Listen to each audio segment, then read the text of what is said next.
Good day, everyone. Praise be Jesus and Mary. The topic for today's discussion is all about identifying performance tasks.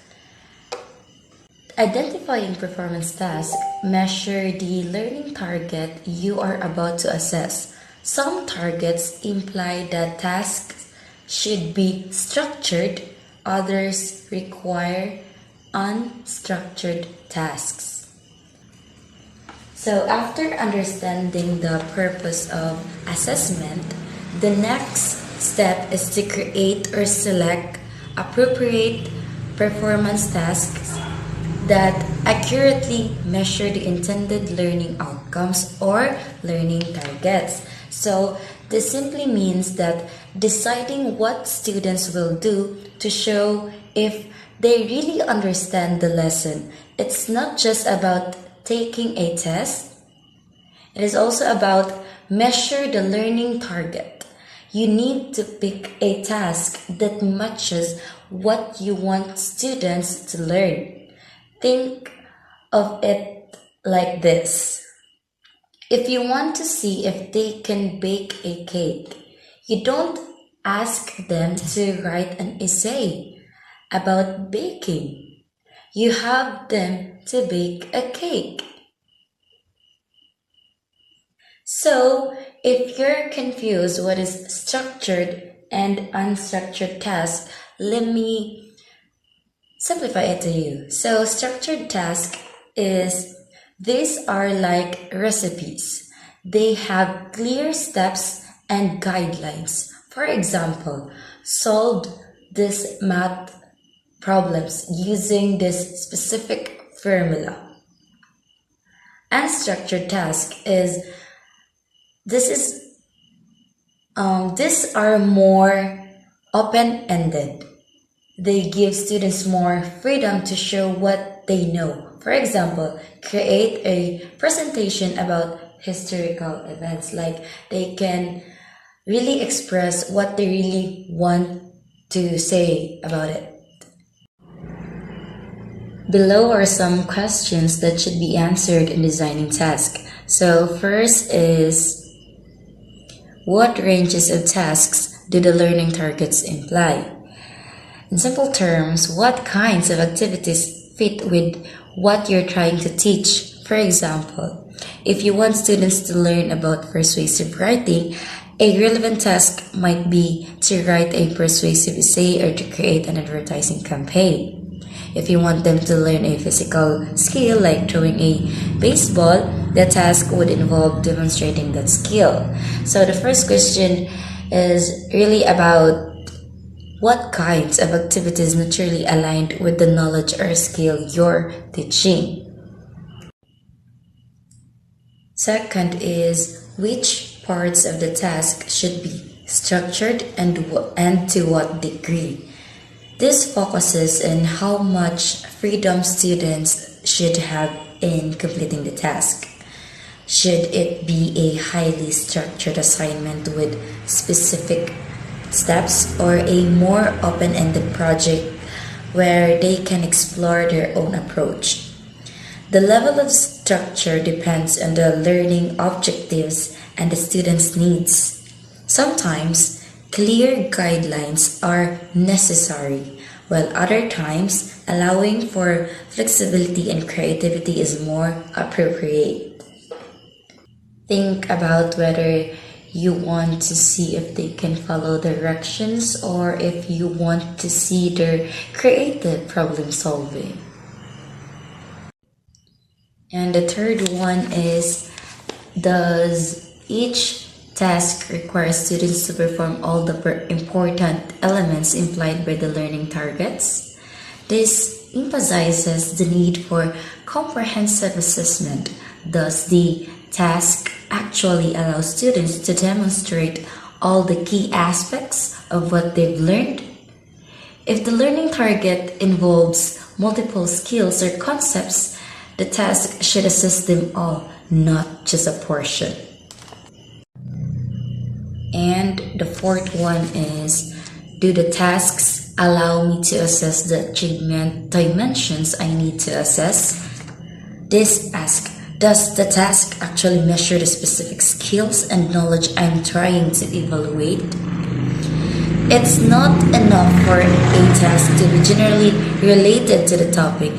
It needs to target the specific learning goals. For example, if you want to assess problem solving skills, the task should present a problem for students to solve. Another one. Are you measuring the right things? If you're trying to see if they can think critically, does the task actually require critical thinking or just memorization? The question number 4 is all about, are you measuring the right things? And now let's proceed to the number 5.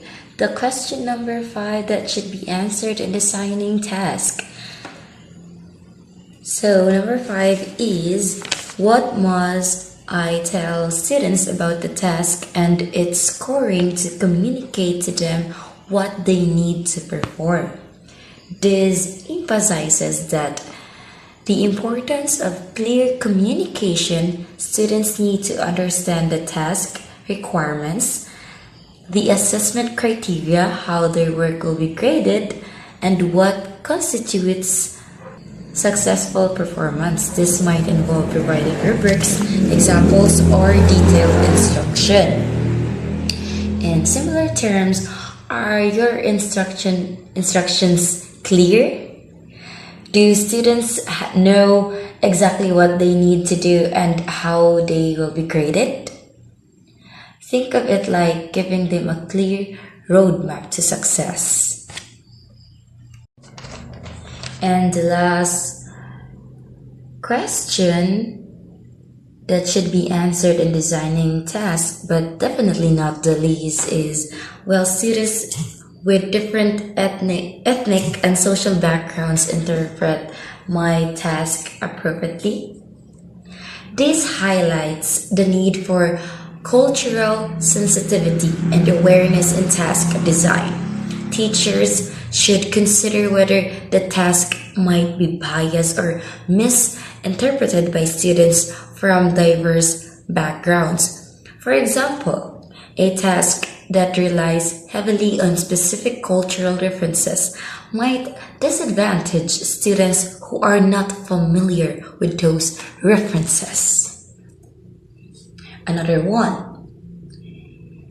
Is the task fair for everyone? Will students from different backgrounds understand the instructions and be able to show what they know? You want to avoid anything that might be culturally biased or disadvantage to some certain groups. These questions are about making sure your tasks are relevant. They match what you're teaching. Clear. Students know what to do and how they will be graded. Fair. They'll give all students a chance to show what they know. And meaningful. They actually measure what you want them to learn.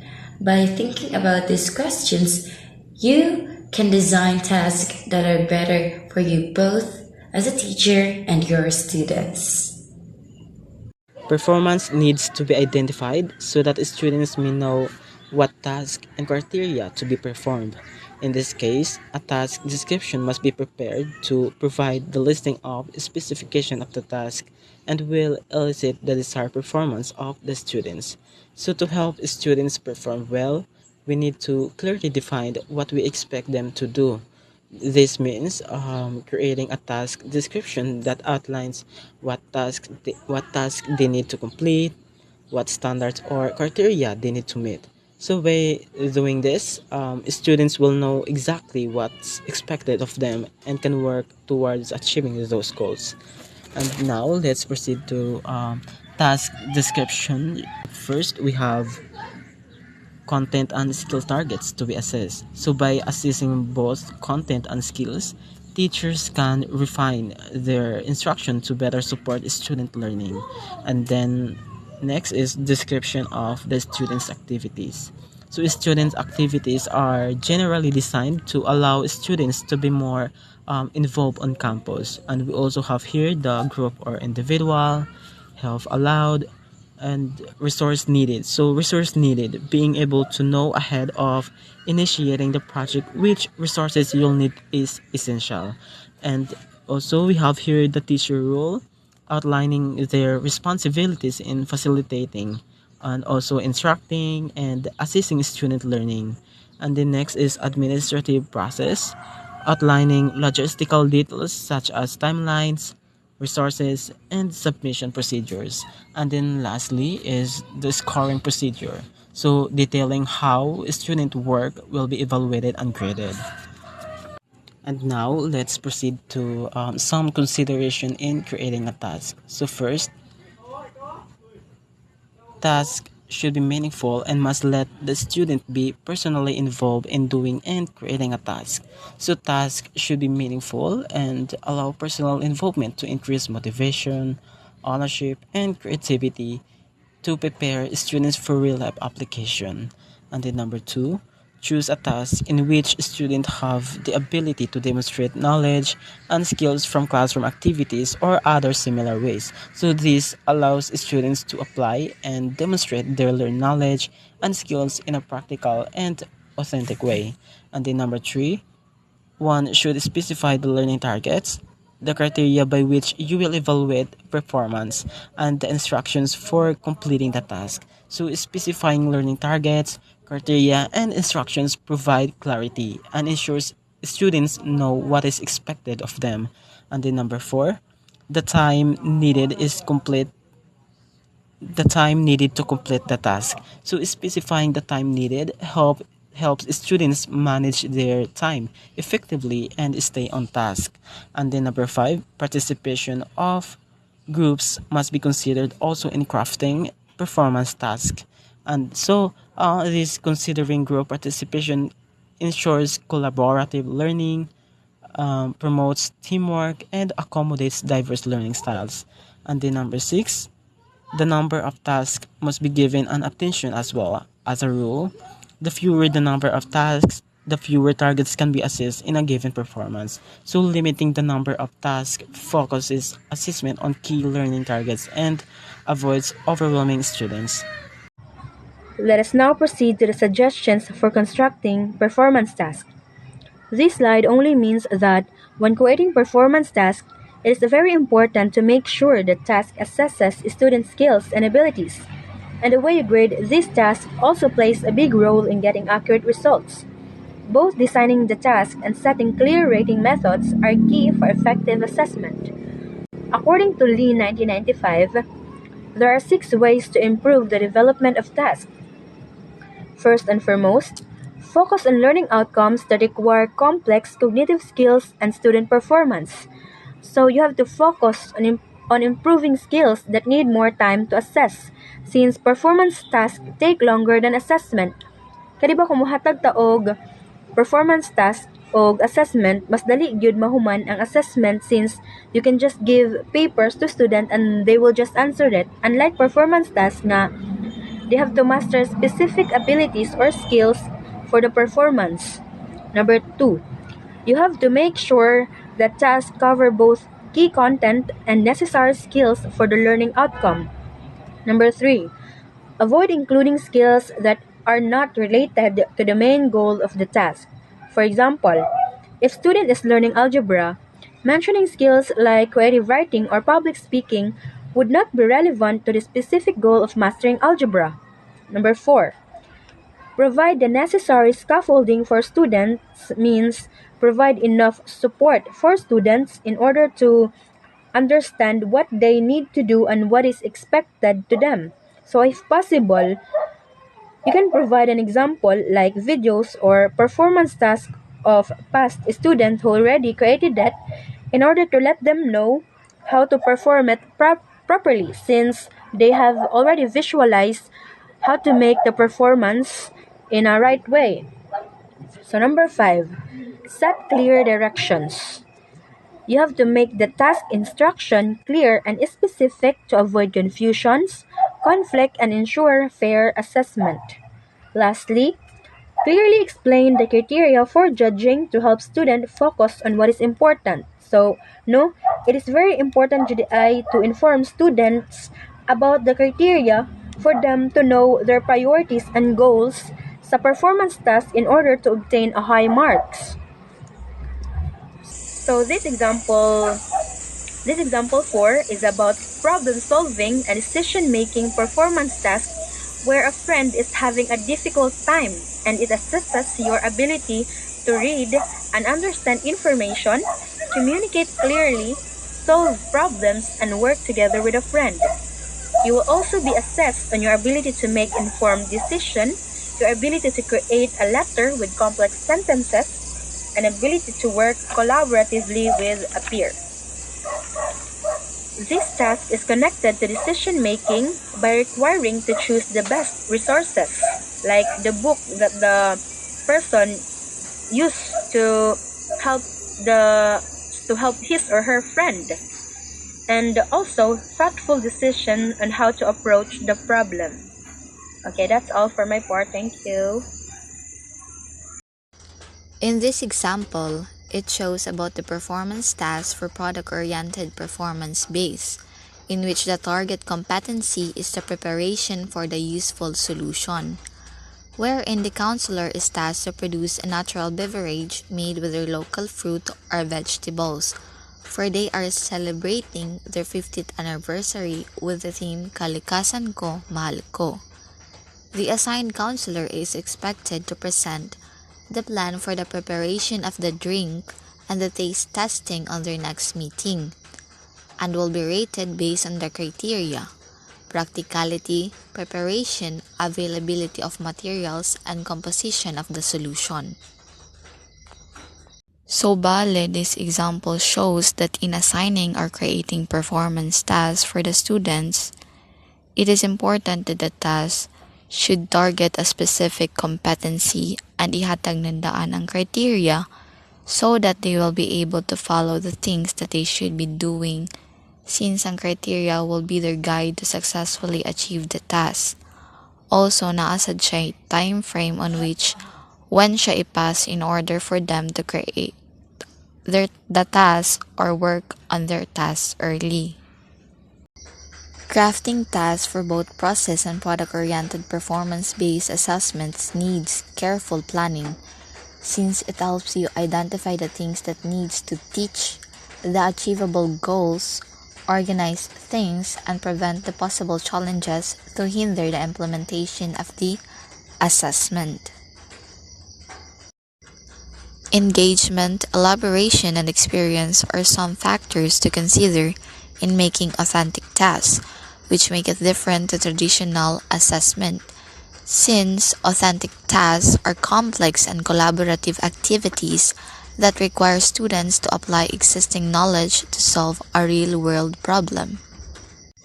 Tasks should also center on the concepts, principles, and issues that are important to the context of the subject matter, which means it should directly relate to the main topic or subject.